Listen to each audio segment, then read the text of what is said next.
Nagpatayo tayo mga lods ng tubo dito sa ating area para magkaroon tayo ng water supply sa darating na second crop. Dito sa ating tataniman na sibuyas. Bali 2 tubo yung itatayo natin dito mga lods. Dahil magkaibang area ito mga lods. Tig 1 tubo lang bawat area ang ilalagay natin. Ganito lang ang proseso niya mga lods.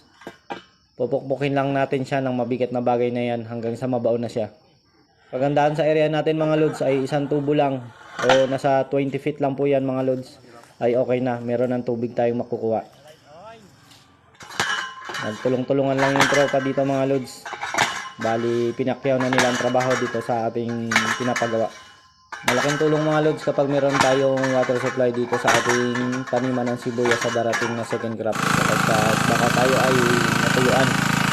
Ito gumana na mga lods, ganun lang po sa kasimple. Babaan na natin, gumana na rin.